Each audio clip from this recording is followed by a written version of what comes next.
Bismillahirrahmanirrahim.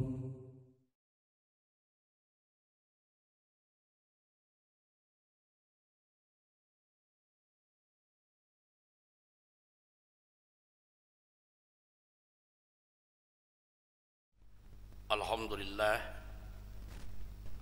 birahmatihi yatarahamu ibaduhul mu'minun wa bi'inayatihi wa taufiqihi yahtadu dhalun asyhadu an la ilaha illallah wahdahu la syarikalah wa asyhadu anna muhammadan abduhu wa rasuluh amma ba'd. Ikhwatul iman yang dimuliakan Allah subhanahu wa ta'ala, setelah beberapa ayat yang lalu kita membahas tentang proses dari mulai diciptakannya Nabi Adam alaihi salam sampai terjadinya pelanggaran dengan sebab bujuk rayu setan, sehingga Nabi Adam dan istrinya oleh Allah subhanahu wa ta'ala diturunkan ke bumi. Maka kemudian pada ayat yang ke-40 di surat Al-Baqarah, Allah subhanahu wa ta'ala mengabarkan tentang keberadaan Bani Israel dan juga nikmat yang Allah berikan kepada mereka, di mana pada ayat 40 ini Allah subhanahu wa ta'ala berfirman, a'udzubillahi minasyaitonir rajim, ya bani Israil azkuru ni'mati allati an'amtu alaikum wa aufu bi'ahdi ufi bi'ahdikum wa iyaya farhabun. Wahai Bani Israel, ingatlah kamu akan nikmatku yang telah aku berikan kepadamu, dan sempurnakanlah janji kepadaku. Niscaya aku pun akan menyempurnakan janji kepadamu, dan hanya kepadaku kamu harus takut. Pada ayat ini Allah subhanahu wa ta'ala mengawali firman-Nya dengan menyeru kepada Bani Israel, yang mana kita tahu bahwa Bani Israel ini adalah keturunan dari salah seorang Nabi Allah yang bernama Yakub bin Ishak bin Ibrahim.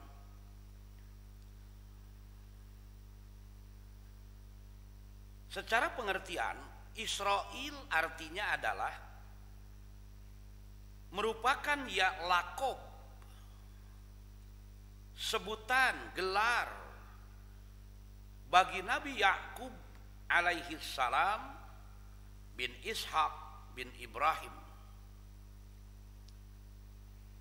Dan makna dari Israel itu sendiri artinya adalah Sofiyullah, pilihan Allah. Wakila, dikatakan pula Israel itu selain bermakna Sofiyullah juga bermakna al-amiru wal mujahidu, artinya pemimpin dan mujahid. Ikhwatul iman yang dimuliakan Allah,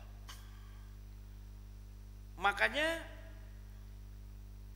dengan ungkapan dan pengertian Israel yang bermakna Sofiyullah, pilihan Allah,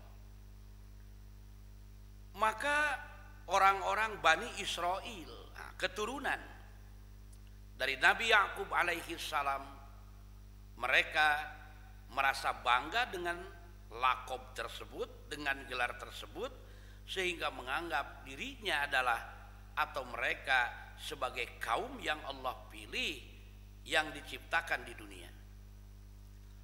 Makanya jangan heran kalau kemudian kita melihat bagaimana perilaku orang-orang Israel yang mereka menganggap bahwa mereka adalah warga, orang, masyarakat nomor satu, yang lainnya dianggap tidak berharga, terutama ketika terkait dengan bangsa Arab, yang mana bangsa Arab ini adalah, kalau dilihat dari sisi silsilah, maka berujung pada satu, yaitu Ibrahim alaihi salam. Namun kemudian setelah itu menjadi terpecah menjadi dua golongan, dua keturunan. Yang satu Ishak alaihi salam yang melahirkan Bani Israel, dan kemudian dari Ismail alaihi salam yang kemudian menjadikan sebagai bangsa Arab. Makanya karena mereka menganggap Bani Ismail itu ibunya, istri dari Nabi Ibrahim alaihi salam, di mana dia itu sebagai orang yang dianggap bukan istri resmi, dianggap oleh mereka yang dinikah di bawah tangan. Makanya mereka tidak mengakui keberadaan Ismail alaihi salam bagian dari keluarga mereka, padahal satu keturunan. Makanya banyak kita melihat yang terjadi bagaimana mereka di negara Israel sekarang yang tidak sesuai dengan gelar yang diberikan untuk nenek moyangnya, karena mereka berperilaku yang seperti itu, berperilaku jahat, tidak berperi kemanusiaan, menganggap orang lain hina, karena mereka merasa dirinya adalah pilihan Allah, bangsa yang dipilih Allah. Oleh karenanya jangan heran kalau perilaku mereka seperti itu. Nah, dengan melihat ayat ke-40 surat Al-Baqarah ini, maka kenapa Allah Subhanahu wa taala menyeru dengan ungkapan ya Bani Israil, "Wadhkuru ni'mati allati an'amtu 'alaikum." Ingatlah kalian akan nikmatku yang telah aku berikan kepadamu. Karena kalau kita melihat dari kisah yang ada dalam Al-Quran, dari yang dijelaskan dalam sunnah Rasulullah Sallallahu Alaihi Wasallam, mengingat mereka termasuk kepada kelompok kaum yang pertama kali oleh Allah dipilih dan diberikan amanah untuk menyampaikan risalah tauhid yang Allah turunkan, maka wajar kalau mereka begitu banyak menerima nikmat-nikmat yang Allah berikan, yang nanti pada ayat selanjutnya akan kita lihat bagaimana Allah memperinci nikmat-nikmat tersebut. Namun keberadaan Bani Israel itu ketika oleh Allah disebut dengan sebutan Yahudi, ternyata mereka secara perilaku berbeda, tidak menggambarkan sebagai bangsa yang Allah pilih untuk menerima amanah risalah dari Allah. Karena mereka berperilaku sewenang-wenang, mereka melanggar aturan, mereka merusak perjanjian dan lain sebagainya, sehingga dalam satu keterangan diungkapkan bahwa mereka itu bukan perorangan lagi, tapi disebutkan sebagai kaumun buhtun, kaum pendusta. Dusta di sini adalah mereka banyak mendustakan nikmat-nikmat Allah. Mereka mendustakan Al-Quran yang dibawa oleh Rasulullah SAW sebagai kelanjutan dari ajaran yang pernah Allah turunkan kepada bapak-bapak mereka. Kita banyak melihat dan memperhatikan dari kisah-kisah yang ada di dalam Al-Quran, bagaimana orang-orang Yahudi mereka berusaha menghindar dari tuntutan. Mereka menghindari kewajiban dengan berbagai alasan. Mereka melakukan pelanggaran seolah-olah mereka punya hak untuk menentukan aturan. Makanya orang Yahudi ini sudah bukan perorangan lagi sifat seperti itu. Tapi Yahudi itu sifat seperti demikian, yaitu dengan ungkapan qaumun buhtun yang tadi menunjukkan sebagai bangsa yang secara perilaku mereka sudah merata. Apa? Qaumun buhtun, yaitu kaum pendusta. Jadi bagi kita barangkali nanti kalau ada orang Yahudi, apalagi yang orang Yahudi ortodoks, orang-orang Yahudi yang memang fanatik, mereka melakukan kebohongan, jangan heran, karena itu watak asli mereka. Justru yang harus kita waspada ketika ada orang Yahudi yang mereka seperti berbicara benar. Makanya seringkali kan di kita dalam obrolan keseharian diungkapkan jangan seperti Yahudi. Artinya dari sisi yang berkaitan dengan keburukan yang mereka selalu perlihatkan dalam kehidupan. Dan ini pula barangkali di mana dalam satu riwayat pernah diungkapkan bagaimana karakter Yahudi itu sehingga disebut qaumun buhtun. Ada seorang yang berilmu dari kalangan Yahudi yang kemudian masuk Islam yang bernama Abdullah bin Salam. Di mana Abdullah bin Salam ini adalah orang yang sebelum menjadi muslim, sebelum masuk Islam, dia ini adalah orang yang pandai, ulama kalau dalam istilahnya di kalangan orang Yahudi. Makanya semua orang mengenal siapa Abdullah bin Salam. Maka satu ketika Abdullah bin Salam pernah menyatakan pada Rasulullah, "Wahai Rasulullah, apakah engkau tahu bagaimana sikap karakter orang Yahudi itu?" Abdullah bin Salam menyatakan demikian bukan berarti Rasulullah tidak tahu, dan Rasulullah mengiyakan bukan karena beliau tidak tahu, tapi ini adalah salah satu bentuk memberitahukan kepada orang-orang yang belum tahu dengan cara demikian, sehingga mereka tidak merasa sedang diajari.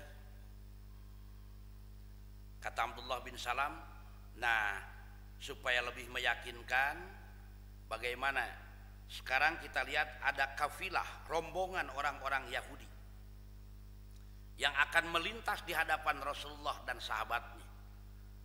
Coba nanti oleh engkau tanyakan siapa aku, dan aku akan bersembunyi, kata Abdullah bin Salam.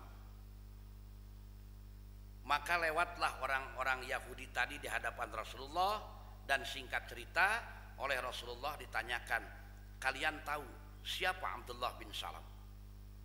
Tentu dengan pertanyaan seperti ini, sekalipun nama Abdullah bin Salam banyak, bukan satu, tapi ketika di kalangan Yahudi ditanyakan siapa Abdullah bin Salam, tentu bukan Abdullah bin Salam yang mana saja, tapi Abdullah bin Salam yang itu. Ya, seperti kita menanyakan, apakah Anda tahu siapa itu Soeharto? Siapa itu Soekarno? Banyak yang namanya sama, Soekarno dan Soeharto. Tapi yang dimaksud dalam ungkapan itu adalah Soekarno atau Soeharto yang itu, yang pernah menjadi Presiden Republik Indonesia. Orang akan tahu. Demikian pula dengan orang-orang Yahudi. Makanya ketika ditanya, kalian tahu siapa Abdullah bin Salam? Maka kemudian mereka menceritakan habis-habisan tentang siapa Abdullah bin Salam, yaitu dengan cara mengagungkan, memuji setinggi langit tentang Abdullah bin Salam. Dia orang terpandai, dia orang baik, dia orang soleh dan lain sebagainya, bla bla bla begitu. Tapi dikatakan oleh Rasulullah, bagaimana kalau Abdullah bin Salam masuk Islam? Mereka mengatakan, oh mustahil, tidak mungkin. Maka kemudian Abdullah bin Salam keluar dari tempat bersembunyinya dan mengatakan, benar, saya sudah menjadi seorang muslim. Maka sesuai dengan sebutan kaumun buhtun, orang pendusta, satu kaum yang pendusta. Orang yang tadinya memuji berbalik 180 derajat. Mereka mengatakan, oh Abdullah bin Salam yang ini. Kalau Abdullah bin Salam yang ini, dia itu orang yang kemudian diungkapkan kejelekan, menghina, merendahkan dan lain sebagainya. Itulah karakter dan sifat orang Yahudi. Makanya kata Abdullah bin Salam, nah begitulah Rasulullah orang-orang Yahudi itu. Artinya sudah bukan perorangan lagi, tapi sebagai satu kaum yang diberi sebutan dengan sebutan apa? Yaitu kaum buhtun, kaum pendusta, kelompok-kelompok pendusta. Nah, ikhwatul iman yang dimuliakan Allah Subhanahu wa taala. Nah, ungkapan ya bani Israil dzkuru ni'mati allati an'amtu 'alaikum, ini adalah ungkapan yang Allah nyatakan kepada Bani Israel, yang berawal sebagai keturunan dari orang-orang yang soleh. Namun perilaku mereka jauh menggambarkan bahwa mereka keturunan orang-orang yang soleh, menunjukkan bahwa keturunan bukan jaminan, bahwa keturunan bukan menjadi satu jaminan mereka akan sama dengan generasi sebelumnya. Namun semua tergantung kepada pribadinya. Makanya dengan ungkapan seperti itu menunjukkan bahwa Allah ingin mengingatkan sikap dan sifat yang nampak pada orang-orang Yahudi yang oleh Allah disebut sebagai Bani Israel. Karena dengan sebutan seperti itu untuk menerangkan tentang karakter baik pada saat mereka belum melanggar. Biasanya ketika mereka melanggar, keluar dari aturan, menyimpang, menyeleweng, itu disebutnya dengan sebutan Yahudi. Makanya oleh Allah diingatkan bahwa pembangkangan, penyimpangan, penyelewengan yang mereka lakukan itu dicoba oleh Allah diingatkan dalam arti untuk membuka hati mereka agar mereka kembali melakukan ketaatan. Apa? Diingatkan dengan berbagai nikmat yang kata Allah yang telah an'amtu alaikum, aku berikan nikmat itu untuk kalian. Yang mana banyak sekali nikmat yang Allah berikan. Tidak terhitung nikmat yang telah Allah hadiahkan. Namun ternyata mereka sesuai dengan sebutan kaumun buhtun, mereka bukan hanya membohongi orang-orang yang ada di sekelilingnya, bahkan antara mereka sendiri saling bohong membohongi, tapi dalam hal ketaatan terhadap Allah mereka pun melakukan hal yang sama, sehingga mereka tahu Muhammad itu benar. Mereka tahu bahwa Rasulullah Sallallahu Alaihi Wasallam adalah utusan Allah yang terakhir. Dari mana mereka tahu? Bukankah justru mereka yang memprovokasi dengan bahasa sekarang, yang menggembar-gemborkan, yang mengkampanyekan bahwa akan ada nabi penutup dari nabi-nabi yang sebelumnya, akan ada nabi terakhir yang diutus oleh Allah Subhanahu wa taala. Di mana itu disebutkan? Di dalam Taurat. Kemudian di dalam Injil. Namun apa yang terjadi? Setelah Rasulullah Sallallahu Alaihi Wasallam diutus oleh Allah, di kalangan mereka orang Yahudi dan Nasrani, justru merekalah orang-orang yang pertama kali membohongi dirinya, mendustakan Rasulnya, menolak aturan yang dibawa oleh Rasulullah Sallallahu Alaihi Wasallam. Padahal sebelumnya mereka yang mengkampanyekan, mereka yang menyebut-nyebut akan datang Nabi yang terakhir. Namun mereka kemudian menolaknya. Apa yang menjadi persoalan? Bukan karena mereka tidak paham, bukan karena mereka tidak mengerti, tapi Nabi terakhir yang diutus oleh Allah tidak sesuai dengan keinginannya. Kenapa tidak dari turunan kami? Kenapa bukan dari Bani Israel, justru dari Bani Ismail? Kenapa harus dari bangsa Arab, bukan dari bangsa mereka yang mereka klaim sebagai pilihan Allah? Itu yang menjadi persoalan. Makanya mereka menolak mentah-mentah keberadaan Rasulullah, juga termasuk menolak kitab Allah yakni Al-Quran yang diturunkan oleh Malak Jibril, melalui Malak Jibril kepada Rasulullah Muhammad sallallahu alaihi wasallam. Makanya oleh Allah diingatkan dengan ungkapan bahwa kalian sudah pernah menerima banyak nikmat yang aku berikan. Maka dengan cara demikian, ini adalah sebagai bentuk rahman dan rahimnya Allah, diingatkan terlebih dahulu sebelum diturunkan azab atau siksa kepada mereka. Selain itu Allah pun mengingatkan dengan ungkapan, bukan hanya mengungkap nikmat yang telah an'amtu alaikum, tapi ingat juga oleh kalian apa? Wa'aufu bi'ahdi upi bi'ahdikum. Sempurnakanlah janji kepadaku, niscaya aku pun akan menyempurnakan janji kepadamu. Janji yang mana? Nah, sebahagian ulama menyatakan bahwa yang dimaksud dengan janji di situ ada dua. Ada ahdun nadoriyun dan ada ahdud diniyun. Ada perjanjian Allah yang dimaksud adalah perjanjian nadori dan perjanjian dini. Apa perbedaannya? Kalau ahdun nadoriyun ialah wa huwa alladhi akhadahu ala jami'il bashari, yang diambil dari seluruh manusia, berlaku siapa saja yang disebut manusia yang dilahirkan ke alam dunia, maka ahdun nadori ini sudah diwujudkan antara dia dengan Allah. Yang mana ahdun nadori ini adalah menurut yang diungkapkan oleh Imam Ibnu Katsir, itu adalah wa huwa waznul umuri bimizanil aqli. Ini merupakan timbangan seluruh perkara berdasarkan akal.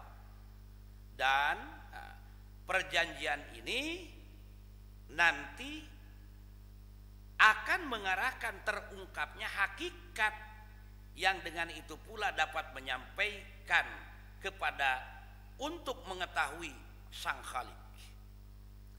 Sebagaimana hal ini yang terungkap di dalam Al-Quran, di dalam ayat lain dengan ungkapan alastu birabbikum.